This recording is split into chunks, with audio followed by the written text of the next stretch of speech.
Good morning, good morning. Hey, Jamie, when you were a kid dreaming of being a journalist, is this what you always wanted to do? To be talking about financial fair play regulations and, all the other stuff that's going on at the moment. What's the mood at City? Do they feel they have won, if you like, the first round? Yeah, I think so. I mean, I'm glad you asked me that question there because I definitely did not dream of this. Call me old-fashioned, but I like mud and boots and goal scorers and, the sort of glory of the actual game. But yeah, I think Manchester City are showing they've got the best legal team. I think they've always been bullish. They always are. I get that part. That's a PR stance. But, they genuinely obviously believe they're in the right in this case. And I know it's not related, as you mentioned, Jeff, but, also the 115 charges or however many it is, they believe they're innocent, of course. So I suppose, in terms of mood, they were bullish anyway, but this will obviously bump up that mood, with this other hearing into the charges, 100 plus charges I mentioned going on. On the one hand, I understand that, it's a high finance business now, football. Of course it is. And so these things are going to happen, but it is a little bit of a shame. I suppose what we all hope maybe, many people hope is we'll get through this, we'll get through the charges thing, and then maybe it'll all settle down and we'll go back to sort of, false nines and inverted fullbacks. Jamie, it's funny because I'm sitting looking at it and looking at some of the comments coming in from the listeners. I mean, it's already a lot of them firmly believe that the team with the most money is going to win the league. It looks very much like the team with the most money is going to win the legal case as well. Well, you certainly need deep pockets because these gentlemen or gentlewomen, if I can put it that way, do not come cheap. The barristers and the KCs, the legal experts. I mean, it's interesting, the first part of your question there, Ali, because to a certain extent, football has always been about the club with the most money in terms of being out by the best players, right? But I think that's really become super inflated. Yeah. I don't know, in the sort of past era.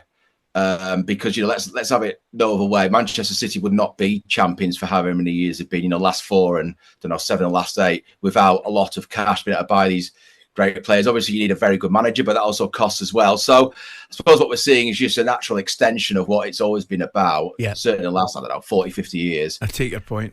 But it's, I don't know. I think a lot of people, as you were basically indicating, Jeff, kind of get turned off by this, don't they? The sort of legal things. It's just not that interesting, is it? It certainly isn't to me anyway. Associated party transaction rules. Who could be turned off by that? We've been asking whose fault the mess that football has found itself in is, and Ian the Rangers fan says it's Michael Fish the weatherman's fault. I can assure you there's not a hurricane coming. Let's talk about Manchester United. I mean, it's not football, but it's closer to it. Obviously, meetings reported yesterday at Old Trafford. Talk of a board meeting today. I was interested as well. It sounds like Gary Neville and Sir Alex Ferguson were both involved yesterday in a meeting which presumably was discussing the future of Eric Ten Hag. I'm not so sure about that, Jeff, just because Sir Alex Ferguson isn't actually on the football board, if you like, on the sort of executive board that decides those things. That may well have been, listen, they might have chatted about it, but it may well have been more to do with the stadium and etc. The real summit, if you like, the proper sort of meeting is today in central London somewhere. We think maybe, just maybe, at the Ineos offices, which are sort of near Harrods. So Jim Ratcliffe will be there, Omar Barada, the chief executive, Dan Ashworth, the sporting director. I could go through them all. Jason Wilcox, who's the technical director who sort of looks after or oversees the first team game model and all that sort of thing.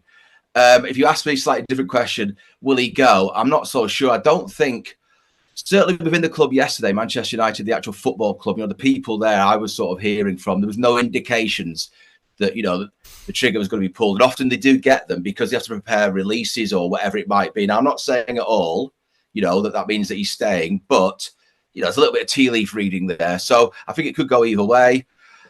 And I'm still of the mind that maybe he should be given until the next window. But I have to be honest, I defended him last season because he had 66 plus injuries. That's fair enough. That was a proper factor. But now I'm looking at it as someone who's lucky enough to cover them, all the time at home and away in Europe.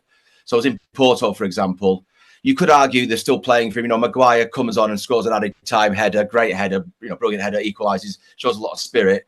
But then you could argue, wait a minute, you've conceded 3 goals yet again. I think it's 24 times, which is the most of any team in the Premier League since he's been in charge. I don't know.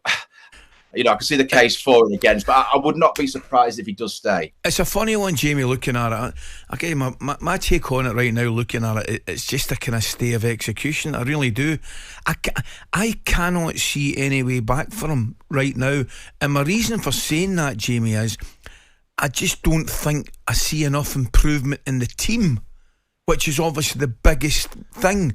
And I think to a certain degree, and it's only an opinion and I might be totally wrong, I think his job has been saved to a certain degree by the fact that there's no real other outstanding candidates out there. And if anything, I feel like I've got sympathy for him. It's like watching something that you know is going to happen down the line and it's just a matter of time. I might be wrong, but I just do not see enough improvement in the team for him to save his job. Yeah, I think you've nailed it, Ali. I completely agree with you. I mean, it's a bit of a mystery, really, because in his first season he finished third, which was a good return considering the absolute, let's say, Farrago stroke mess he walked into. Now, the biggest factor in that, you don't need to be as rocket science, I certainly not. I think was Rashford scoring 30 goals because goals obviously win matches and points and get you through to sort of Carabao Cup final, which they won. And he has just tailed off. There's no goals in his team. 5 Premier League goals from 7 games is it? I'm sorry, that's relegation sort of. You know what I mean?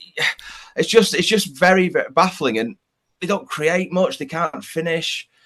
I'm not too sure what's happened to Manuel Ugarte. He was sort of integrated enough to use Eric Ten Hag to start against Spurs, and he has not been seen since. He's been on the bench, but he's not come on. Okay, maybe he's not ready, but he played against 20 in the Europa League before that game. He considered him ready enough then for Spurs, and I don't know. It's just very odd.